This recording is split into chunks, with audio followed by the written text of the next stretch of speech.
here is the video I want you guys to watch. Listen to how Raphael and McLean coach. So you do this, and then you put the two on it. Do you understand? Then this is where this is the contact point. Do you understand? So this is where so you now on circle, so like the way you're pushing a wheelchair. So then you release it. So like something like this. So push it as you are pushing your everyday chair. Let's see. Yeah. Push it like you are pushing your everyday chair. Push it like you are pushing your everyday chair. Like your everyday chair. Like you are pushing your everyday chair. That's it. But this one you are just lying down. All right. But this one you are sitting up. Okay. Is that not it? Yeah. So we want to see you push your everyday chair harder as you can for only 10 Why seconds. is it paining you? It's your fingers paining you. Okay. So let's go. Ready? Go. Let's go. Don't worry. Don't worry. Yeah. Okay. Let's go. Let's go. Let's go. You got it. You got it. You got it. Got it. Got it. Got it. Got it. Got it. Got it. Got it. Got it. Got it. Got it. Oh. That's good. Wow. So that's the rhythm of racing. And if you are a racing girl, definitely need to race. There's no way you race. You race. You race. You can't argue. You race, eh? You'll be a racing girl and you'll be good at it. Eh? Okay. You race and you become the champion. Amen. Yeah. That's it. You race and you become the champion. Mhm. All right. There's potential in you. Yeah, that's it. All Guys. So I just want you to see that. It's a completely nurturing, wonderful way of interacting with this girl. She came from Volta region. It's my dad's region. It's about maybe 2.5, 3 hours away. She came with her dad. She was there. She was the first one there an hour early at the clinic. Never been in a chair before, never played sport before. And she was smiling from start to finish. So I have a sense that there's room for an articulation of, like Sandy and I wrote, a paradigm shift in the way sports is approached through a para lens. Because when we talk about responsible coaching, nurturing coaching, non-abusive, you just the tone even in their voice. We could hear that. So those are the two videos I wanted to share with you. I get a little bit emotional because of that girl came from where I'm from. So that's that. Enough about the Kona Speed Summit. Let's now move to Wait. Yetsa said all that about all of us. Everybody has to know that she's saying this is science-based, athlete-centered, coach-driven, all from our research, from everybody's instinct, the research validating everybody's instincts. But yes, and all that's amazing, and getting the inclusion, how it came to be, Yetsa's vision, her passion, her unending, her relationship building. I know you wanted to put the research into action. I know you wanted to be on the ground in Ghana since you met those athletes. I did not know when I got there and I saw the interaction, I thought she met Isaac years ago. And they met last July. And they are, on the same wavelength. Isaac's doing amazing things, but it's not just that what they're doing, it's how they're doing it, what they believe about sports, what they believe about the athletes. The running company, she's been slowly developing that relationship last 1.5 years, staying on it and just developing the relationship. And the folks, the reps that came from On, we got to know that their company this wasn't just like a tax donation situation for them. They are genuinely in line with us. And so I have to say that Yetsa drove all this with the relationships, with all the work the lab has done thus far. It was amazing to see that many people all on the same wavelength coming together, the planet, and then the athletes and the coaches so into it. And I told Isaac this, it's a lot of times you hear the word leveraging the relationship, and that sounds so transactional compared to what this was. This was just really a cohesive, like seeing how heartwarming it was to see the athlete just now. It's also heartwarming to see all the organizers and all the representatives come together. And can't wait till do it again. All right, all right. Well, everybody, the star of the show this evening is Dr. Kia Darling Hammond. Please feel free to take it away. However we can support, let us know. We're happy to help. Jump in, me, Nicole, Artie. Dr. Kia, the floor is yours. Thank you. Well, I'm really excited. You know, the other day, my nibbling Jared, who's 5, who you all know is my best friend, was dancing. It's one of his favorite things to do is like dance party. And he instructed everybody to like hype him up as he was dancing, like say, go, go, go, go. And I thought of that actually, and the energy that you get, like when you're like in the zone or you're dancing, you're having a moment and folks around you are participating in that like mutually constituting kind of energetic way. So I thought of that as the coaches were coaching that young girl. She was just smiling so big. So I'm going to present an experience, and I asked you all to do a little bit of pre-work around imagining, right? Imagining what it might be like to be a hummingbird. And that's from a book called A Whole Lot of Creativity Going On. And it's really just an opening exercise, right? Just an opportunity to really just shake yourself loose of very strict and confined ways of thinking. And I'm going to present my thriving framework and invite you all to grapple with some provocations, which I feel might be a good add-on to this thinking that we're doing about ableism and access and change. You know, because really at the heart is to this acknowledgement that like, as we go, so goes our work. And as we go, so goes the world. So I'm going to share my screen and I'll try to keep it concise. I think I might have a little bit more content than we have time. So I'm going to skip that slide and I'm going to start with this slide. So hopefully everyone can see this. Can you all see this? Okay, wonderful. So our journey is, you know, it's supposed to say we'll talk about thriving or learn about thriving, you know, edits, last minute edits, respond to some provocations, then we'll do a bit of imagining. But actually, we're going to do the imagining first. And so I thought it could be interesting if anybody did the hummingbird activity for you to share. And I'd love to hear maybe from 2 people. I know we're short on time. I saw you raise your hand, Yetza. Yeah, do you want me to share first? Okay, so I did the hummingbird exercise, and you know what's funny, what came up for me? There was one from the perspective of the whole scene and then one from the perspective of the bird itself. So from the whole scene, I said, what is it like? It's to be embraced by a canopy of fragrance and color and food and sustenance and vibrant detail. And then I talked about in the same way that the whole sea envelops you and reminds you of how small you are. I feel like that's probably what it was like for the hummingbird to be enveloped by the sea of orange and mauve and magenta, coral, lime. I'm not sure why I got so many colors, but I guess that picture has a lot of colors. So that was the first thing. So that was kind of a beautiful, but then I said from the perspective of the hummingbird, it's just work and like self-awareness. The man is, I mean, the little guy is hungry. He's trying to balance fuel, resource needs, resource availability, strategy.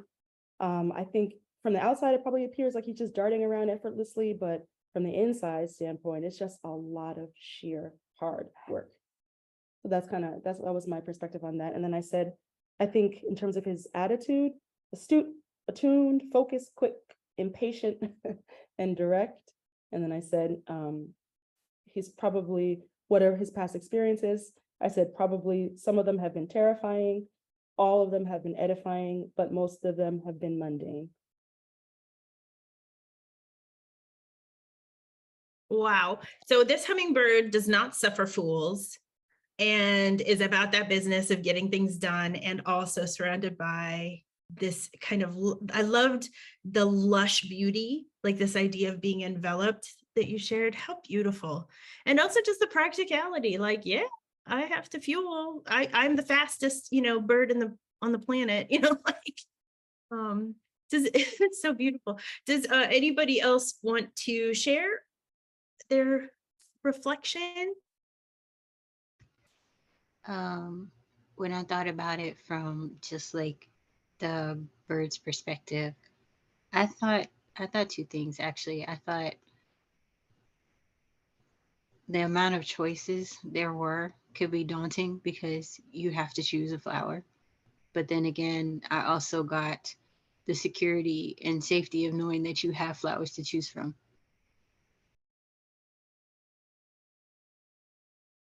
Y'all are really doing that complex juxtaposition work with your reflections.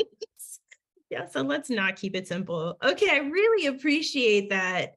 And I think that's responsive to also what we're gonna sort of explore with this framework. And some of you may have seen this already. I could not remember for the life of me whether I'd presented this before, but I'm gonna go ahead and go through it and then we're gonna do an activity. So thank you for warming up the space, Lonnie and Yetza, and here we go. Okay, so this is the part where we sort of explore this framework. I'm gonna just give you a few quotes from people who have talked to me about their thriving. So for example, thriving means having your identity supported and affirmed, being in a situation where you can learn, fail, make mistakes, and still understand yourself as someone who will be capable of greatness and is worth greatness.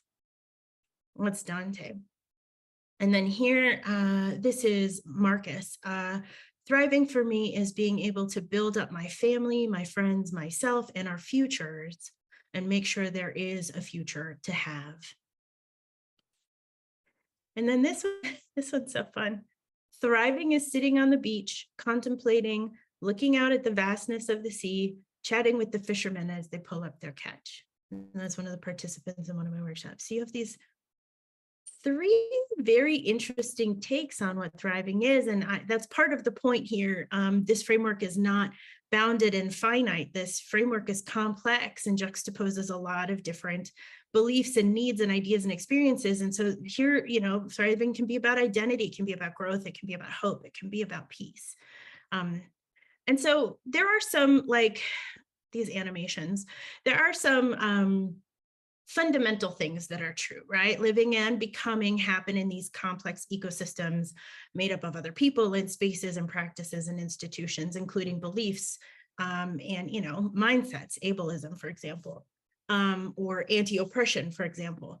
And we know that humans really do need this uniformly nurturing relationships. Whenever you run into hate and violence, you're also running into a rupture of belonging, right?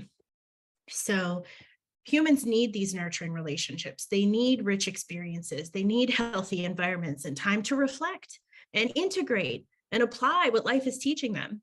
And we flourish when we have an integrated identity, when all of us is a part of, you know, when we can accept and love who we are, when we have agency and we have the competencies that enable us to be self-determining and to participate. So these are just generally fundamental needs that humans have. How they manifest and show up and their contexts vary, they're individual, but these things are pretty concrete.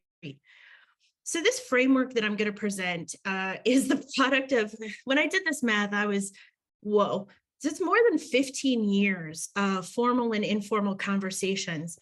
And the heart of the work began with these young people I was teaching and mentoring and in some cases helping to raise, who were Black and LGBTQ+ or same gender loving and young. So at this really challenging intersection of social identities. And they were the impetus for really engaging with this work because we just were not doing enough in the formal settings. And it was very difficult to figure out how to do enough informally to create the conditions for their thriving. Big work. And then, you know, this conversation expanded to include other communities at varying intersections of need and identity. And it's been more than 10 years now of really reading about and studying stress and stigma, fugitivity in the sense of the kind of the freedom work that people do in secret, resilience, healing, flourishing, well-being, all the stuff you would expect for someone who studies thriving. And then critical theories, theories that pay attention to the distribution of power and inequity in the distribution of power, right? Joy, ratchetness, which I think is really freedom praxis, right? Being irreverent, refusing the strictures of respectability and getting free.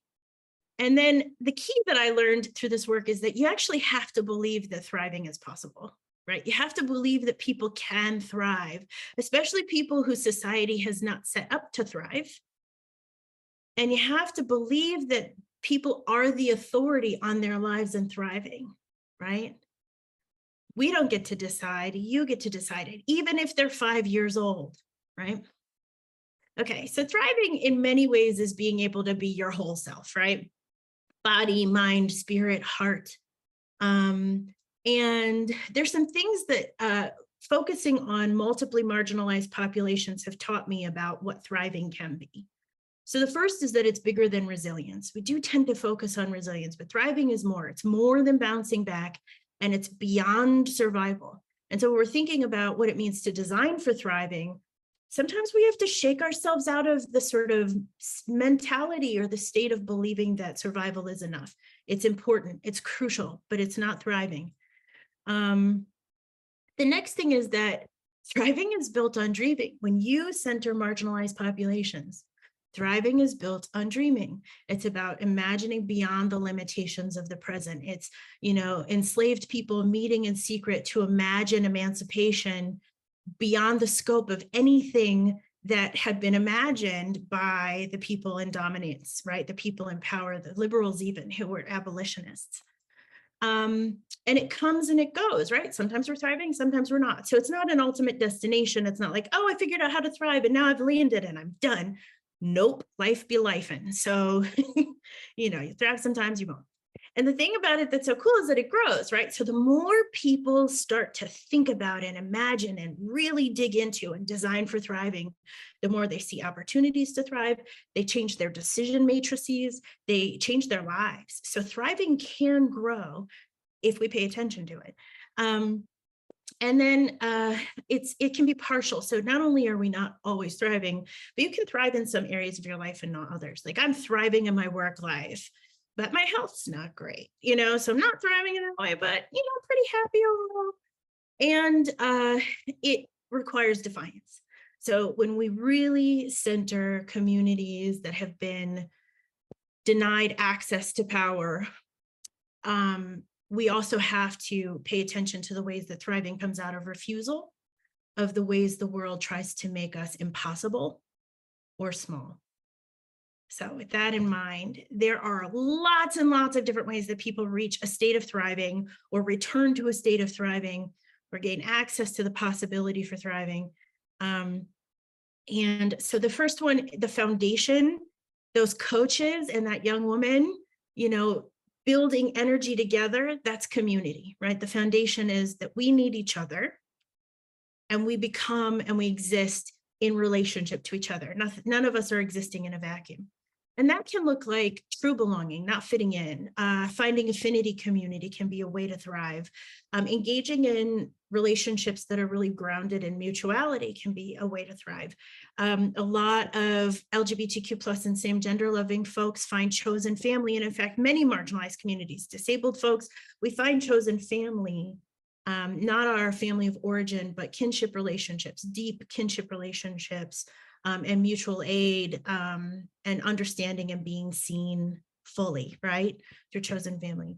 A lot of people, especially if we, center marginalized communities, not only find community through social justice work, but find their way into social justice work through community and through lived experience, and find that frees them up to have a kind of imagination about themselves in the future that was otherwise not available, that feels like, moving towards thriving.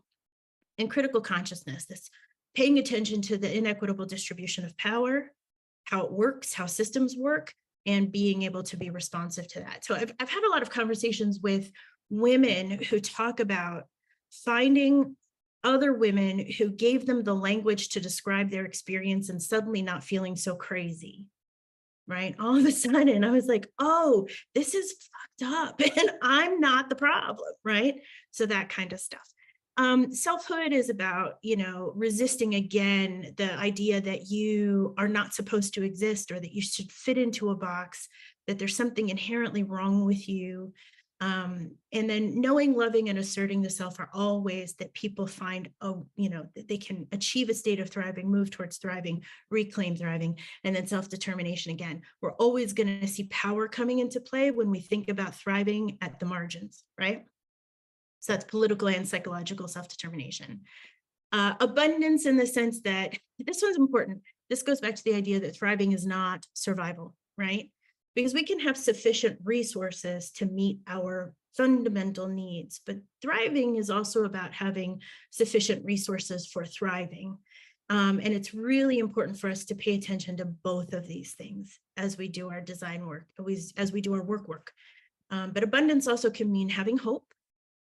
Not being in despair. Abundance can also mean being able to dream, and sometimes that means you've got to hit that survival threshold first, but not always. It means being able to tell the truth and speak truth to power in particular.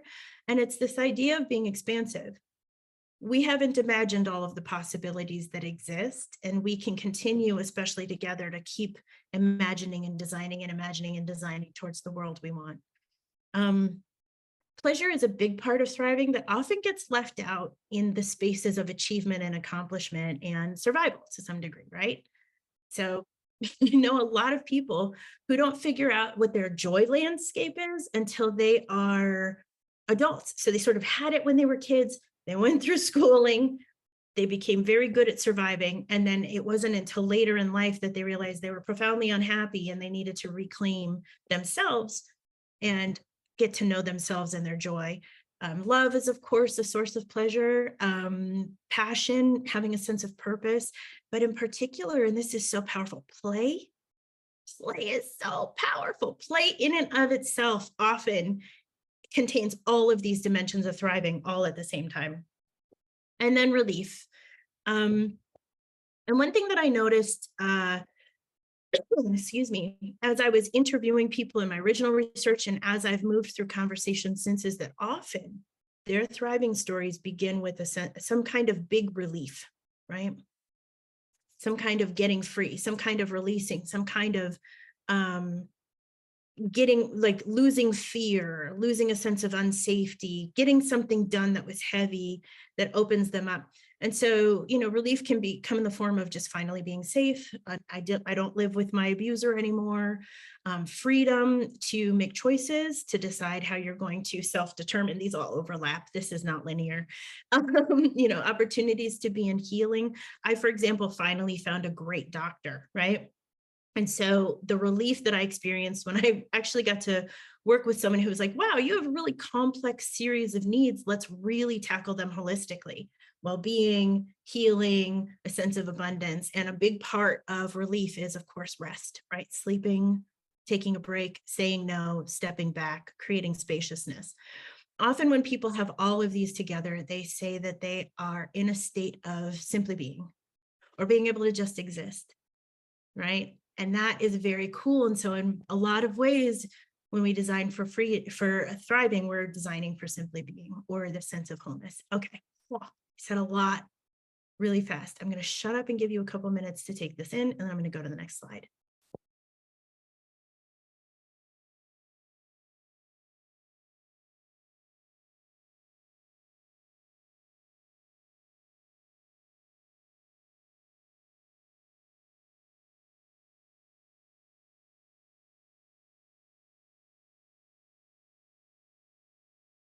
Okay. So these elements can create a bridge, which is why I called this framework a bridge between survival and thriving. And it's, I'm not an artist. It's loosely conceived of this way. And the thing is, we build this bridge by living it, right? Whatever our particular needs and opportunities are. But we can really get stuck here in suffering and hardship and survival, partly because it's so painful. There's so much suffering. It's so urgent, and it does require attention. But then we can get so stuck here that we forget to design for this simply being wholeness, this thriving opportunity. And so there are ways that we can sort of follow this pathway or weave in and out and choose these different ways of engaging to bring us back to possibility, to bring us back to, you know, what thriving could be for us and for others, and to design, you know, holistically. So there's that. It's basically everything that you just saw. Okay, so I conceive of this framework, and this is based again on the wisdom of people I've talked to about this, as a both and challenge, right? We do need to address suffering and hardship, but we also have to rebalance our energy, not just for thriving in the present, but also thriving in the future. And we can't do that alone. We have to do that together. But then again, back to the beginning, thriving is what we deserve. We have to believe that it's possible. That is a kind of resistance and liberation praxis. We have to believe it's possible, it's what we deserve, and then we demand it and imagine it into being. Okay, so we've had a little, you know, hit you with a lot, connecting, exploring. We're going to do an activity. I'm going to play a song. Feel free to mute if you don't want it, but I'm just going to give you a minute to take a moment of integration before we move on.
Okay.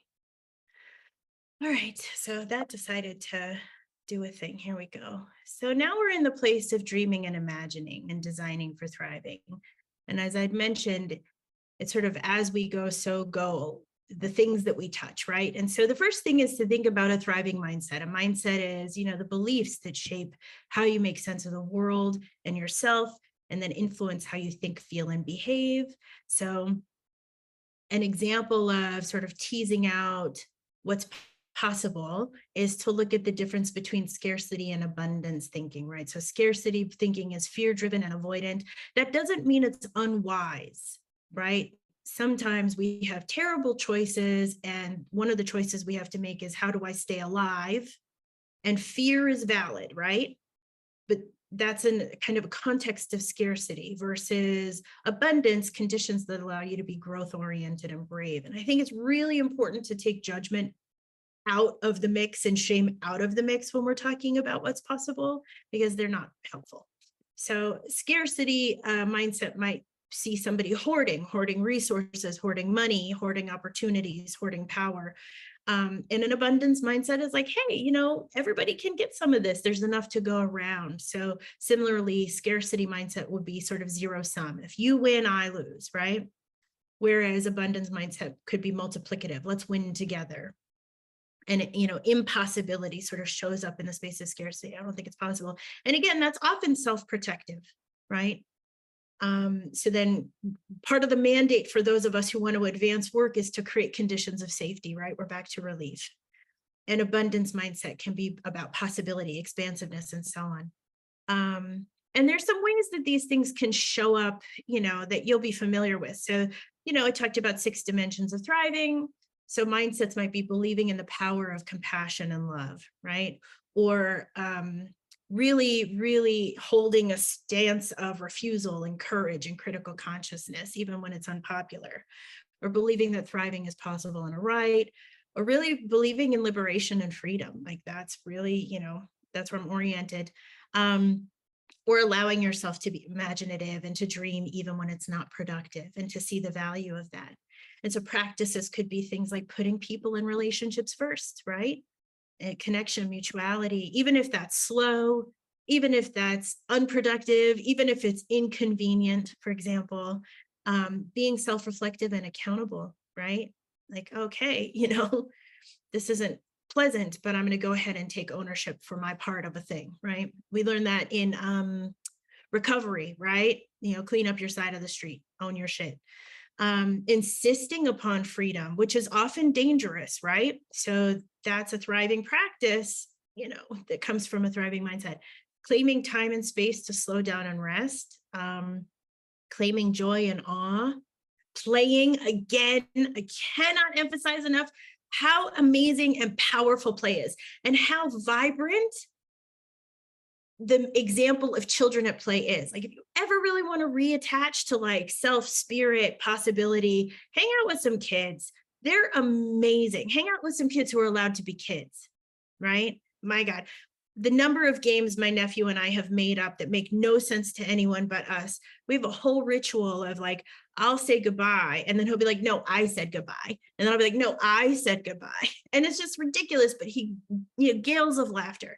And then truth telling, being really brave about telling the truth to yourself, to others, owning your truth, standing in your truth, really creates a lot of potential for thriving. So let's reflect. So now it's your turn. Okay. So on the next slide, I'm going to share 8 provocations.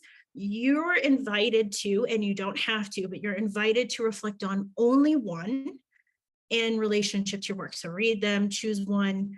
I'm going to give you 5 minutes to sort of think, write, doodle, whatever supports your reflection. And then we'll come back and share wows and wonders, what you noticed, what's coming up for you, what you felt, and anything that surprised you.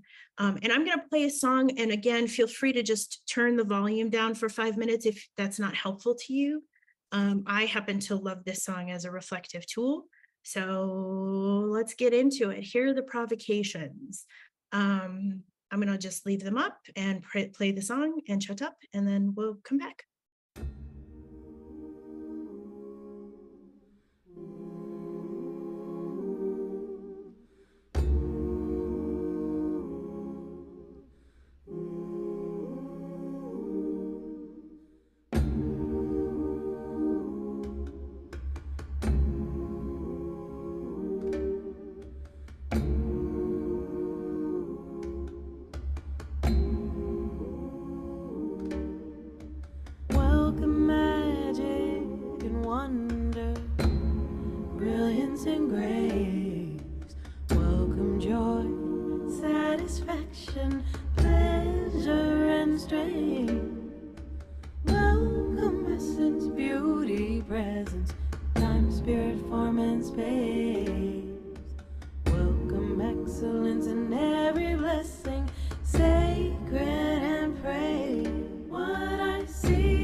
What I wanna be, I am. What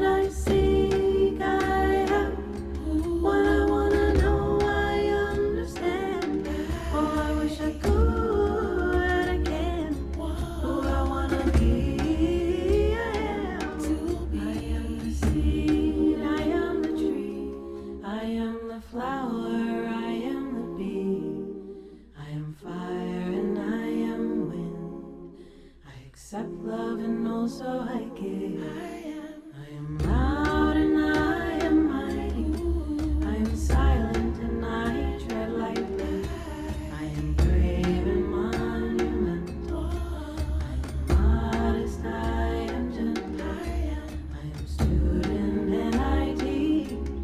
I am the sand and I am the beach. I am ease and I am power. I am bridge and I am tower. I am peace and I am wild. I am mother, I am child. I am many, I am few. I am God and God is you. I sing, I have what I wanna know, I understand. Oh, I wish I could, I can't. Oh, I wanna be, I am. What I seek, I have. What I wanna know, I understand. Oh, I wish I could, I can't. Oh, I wanna be, I am.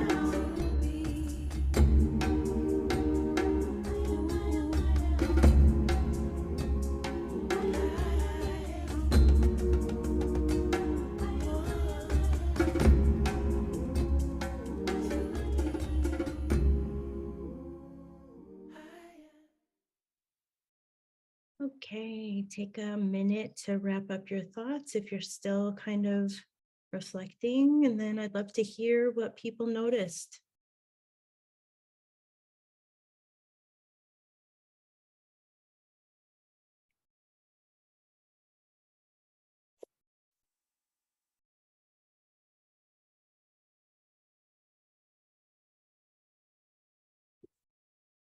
Anybody be willing to share?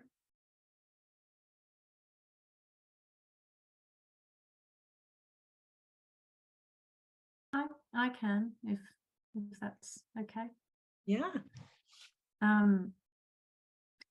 It was interesting as I was reading through the questions. I find it hard to just be in terms of myself. I have my own challenges and things, but I get a lot of joy and comfort out of creating that space for other people. So when I was thinking about how that happens for other people and how I create that space, I enjoy creating a safe space for people, bringing them together, connecting them, enabling them to have supports that they otherwise don't have, and then getting joy through watching them thrive, I guess.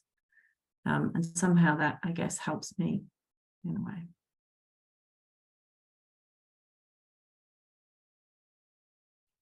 I can really relate to that. Pouring out, but not necessarily being able to provide to ourselves every single thing that we provide to others.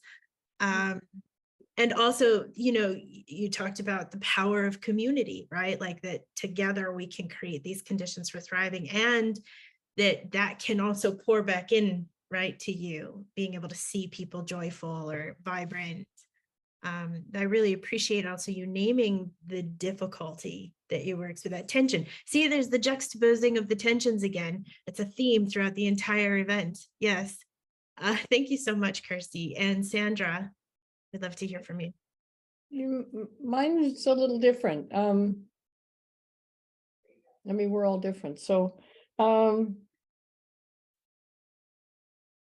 we're all fairly advanced in our careers and so on. So I would think many of us heard that question in terms of how do we empower others? And one of the things that I have difficulty with is letting other people empower me, as I have a slightly different path, in terms of my well-being, my health. I'm used to being the doer and the empowerer. And there's a certain privilege that comes from being kind and helpful and facilitating for others, and being able to repeat it time after time after time. It's a way different thing to be on the receiving end and to feel the support that others give to you. It's hard to receive it. It's easier to give it. I don't know whether that resonates with anybody, but that's the one thing I thought. The other thing I had difficulty at the very beginning. I appreciate very much what you're doing here. But I had difficulty at the beginning that that part of our identity had to be a kind of a resistance identity. I'm marginalized in my identity, but I've never used that as a resistance identity, but as a way of sharing and talking with others and bringing them into my marginal identity and helping them understand and helping me understand their identity, right? So it's been an opening rather than a resistance identity. Anyway, 2 thoughts.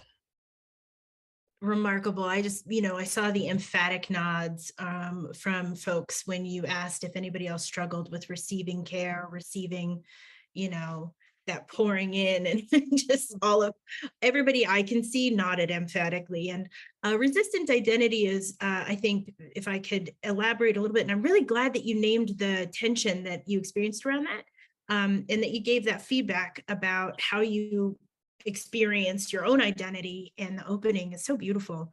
I am fat, Black, queer, and disabled. And there are many aspects of society that would tell me that I am, not supposed to live, not supposed to be joyful, not supposed to love myself. And my identity, my self-love is resistant to those messages. And so that's what resistant identity means. Okay. Like, I love myself. In fact, I have never loved myself more than I do now. Even when I was, all the things that society valued, right? And so that's what is meant by that. Yeah, okay. Thank you so much, Sandra. That was amazing. Would anybody else? We're over time. I'm so sorry. So of course, obviously, if you have to drop, please feel free to drop. If you want to stay and be in conversation, I would love to hear from you, and I have time. Yetsa, what should we do? I mean, we love you, Kia, and love hearing that you've never loved yourself more. I just want to say, and we love you. You're a total master. I know we went over a little bit with the Ghana update. I apologize for that, everybody. But I would love to chat for a couple more minutes, maybe till 7:35, because then we could hear what other people have to say. I think it's very important work, and you're a master.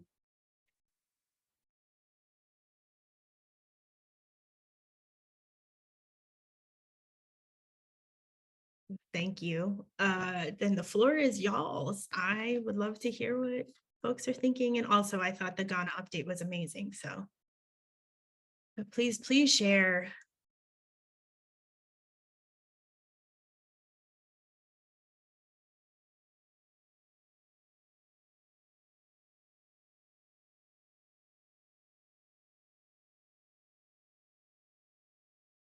Recording progress.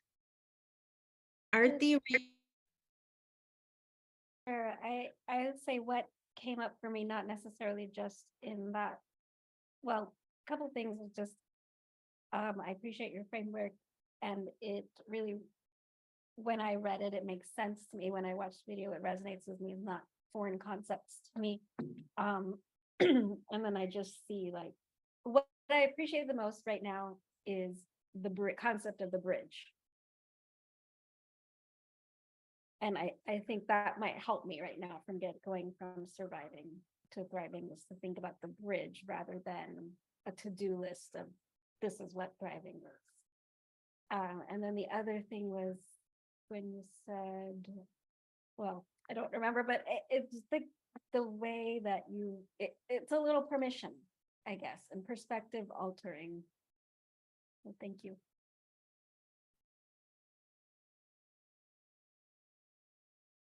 thank you for sharing that. I think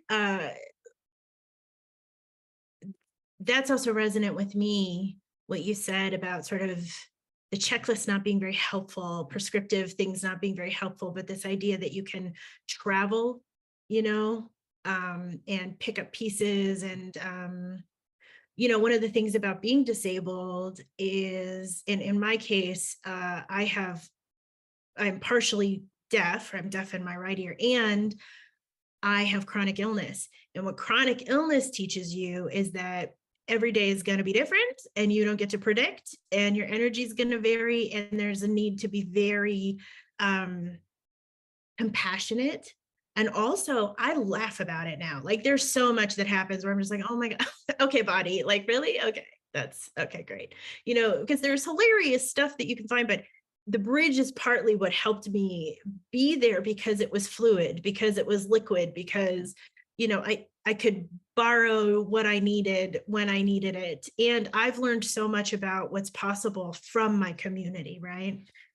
Including other people who are chronically ill, other people who are deaf, et cetera, et cetera. So I'm happy to be on the bridge with you and support you in whatever ways make sense. And, you know, glad that you're finding it helpful.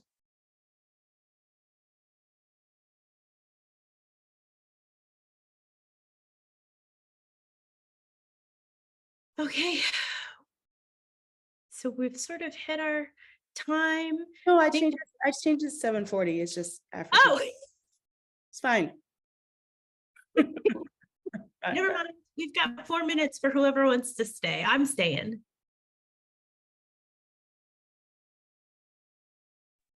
Can I share I just wanted to say, what Arti was saying really resonated with me too, the idea of the bridge, in process, the idea that this is not some fixed state. And I think even that's kind of a more of a scarcity way of thinking, just the rigidity.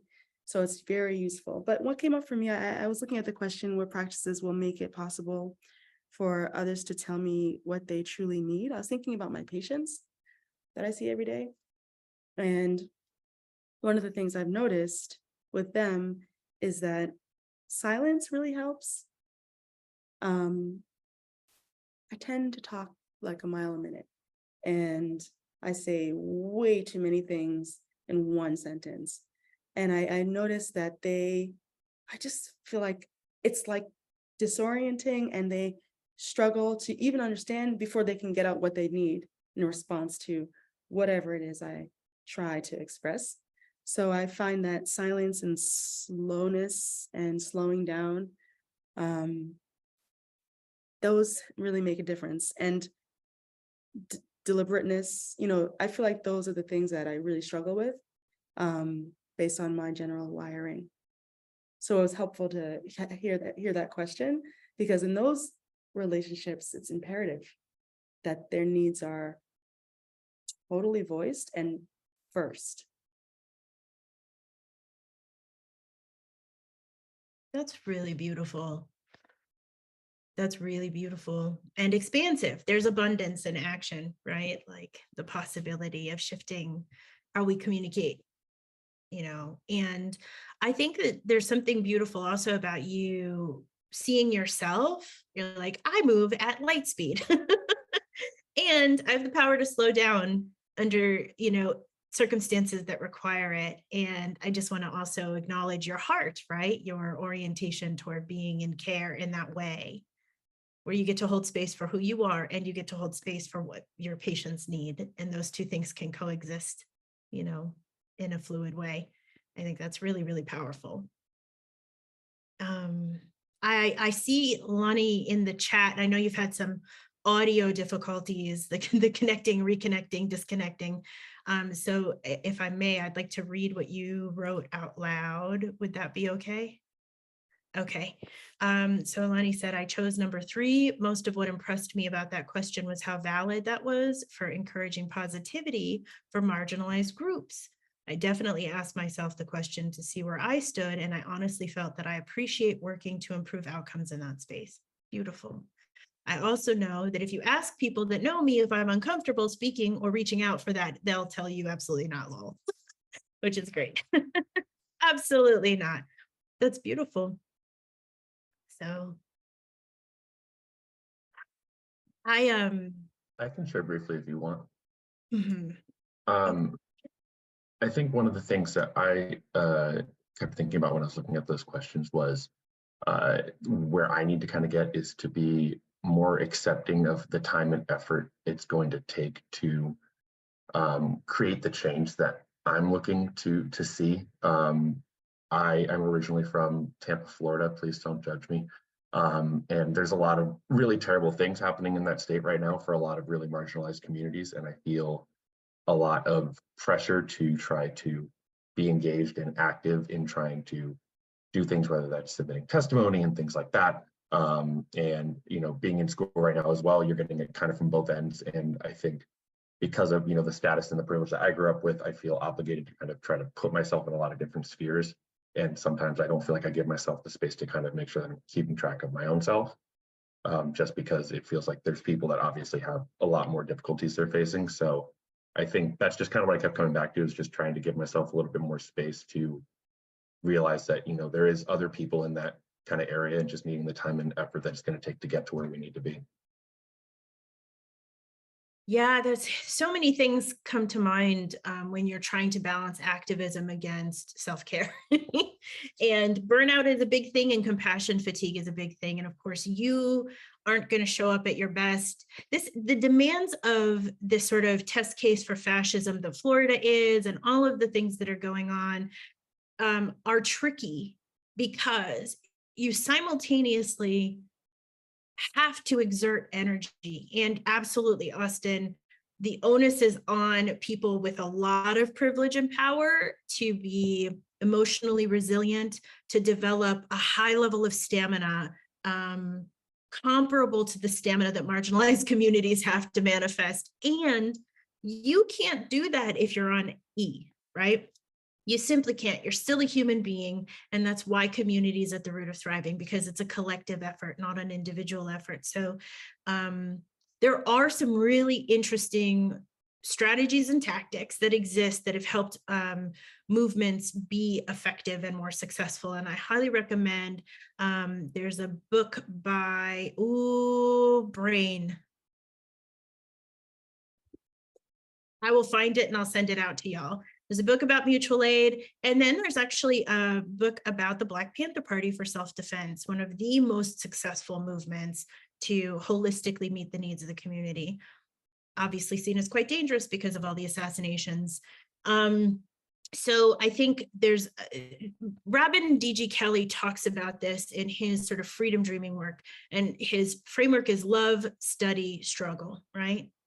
And part of the work is loving each other so much that we can't stomach people being robbed of their lives, their inherent dignity, their opportunities to self-determine, right? Politically and, you know, interpersonally and psychologically. But love is also taking care of ourselves so that we have something to give.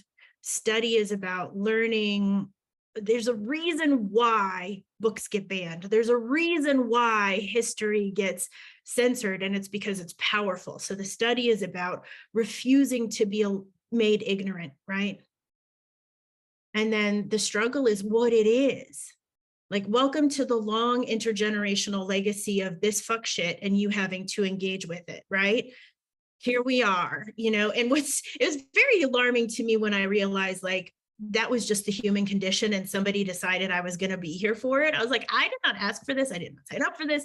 So you have to make a decision about how you're going to engage. And it is so much easier together. And so I'm really, really glad that you named that out loud in this space, and, you know, called it to attention, right? It is so critical. We can't do it alone. We never could. Humans are not meant to be alone. We need each other. So, you know, let's figure it out together. And this body is doing that work, right? What just happened in Ghana? Like, this body is doing that work. And so part of what I love about Adrienne Marie Brown's framework is this acknowledgement that micro-local, small things that happen here, things that happen here, can be very powerful, and they can ripple, right? There can be ripple effects. We're all affecting each other. We're all creating possibility. We're going to make that possibility contagious to others as we encounter them and move through the world. That's really powerful. We can't fix it all. Nobody ever could, right? But we can absolutely contribute. It feels like a really good place to end. thank you so much for your attention and your engagement and your participation. It was just a delight. So I'm going to stop sharing and let Yetsa close us out. Thank you, thank you, thank you. Dr. Kia, thank you. Please, everyone join me in creating applause and hearts and all the rest for our brilliant scholar friend.